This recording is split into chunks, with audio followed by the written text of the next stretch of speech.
We're going to now go into a definitely lighter-hearted session, which is really about looking at the unexpectedness of innovation.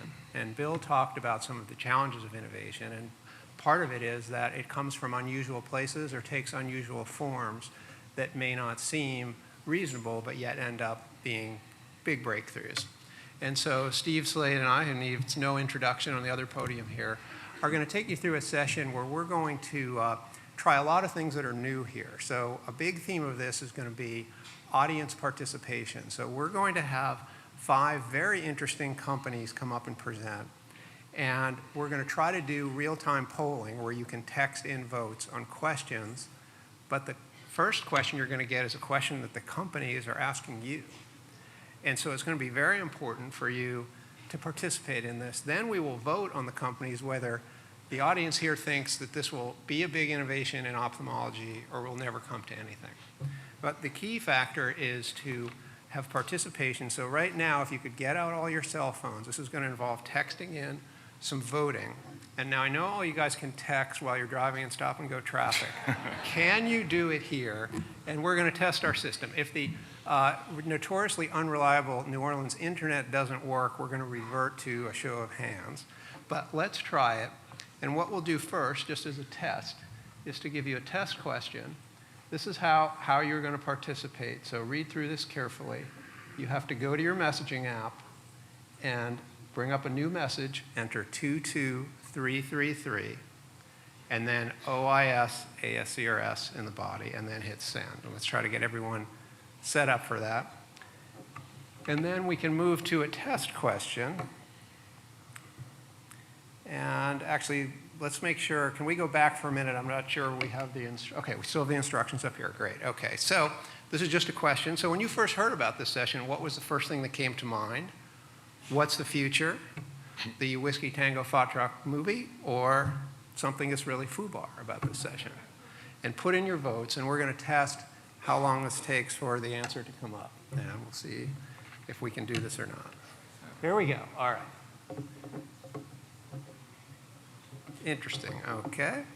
All right, we're going to try this. If it's too slow, we're going to revert to a show of hands, but it looks like this might actually work here, at least for the time being. It's actually exactly Trump, Cruz, and Kasich. Very, very, very, very close.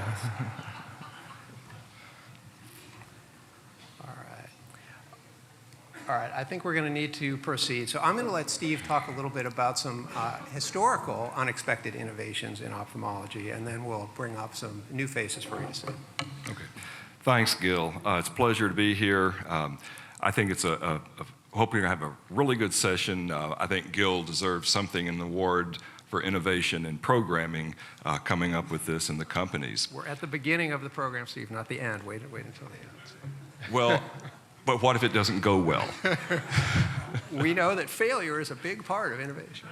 Well, I may not be around at the end then.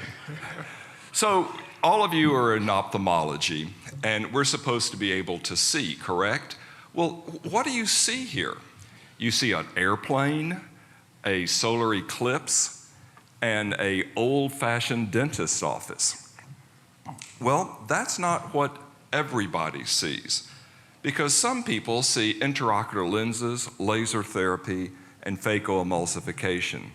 Sort of crazy ideas, I'm sure, when they were first brought up, but maybe it's a different way of seeing, but this is what is seen. And of course, that's Howard Ridley, knowing that pilots in World War II, when their cockpits would explode, get perspex in their eye, was well tolerated. A medical student, when he was taking out a cataract, made the remark, now that you've taken the lens out, aren't you going to put one back in? Intraocular lenses. Gerhard Meyer-Schweikert actually came up with the idea of retinal burns from people staring at solar eclipses as a therapy for retinovascular disease. And of course, we're all very aware of Charles Kelman repurposing a dentist cleaning tool to use and revolutionizing cataract surgery. But you know, it's not just these 3 examples, it's all over this room. Many of you have done this, many of you have this type of vision. Think of a met are a grad student who gets shot in the eye at a high-speed laser lab at a university, goes up to see the retina doctor. The retina doctor, fascinated with the perfect little hole, gets together with a Hungarian physicist and develops laser flaps, laser cataract surgery. And of course, we all know who that is. So, I think I'll turn it back over to Gil.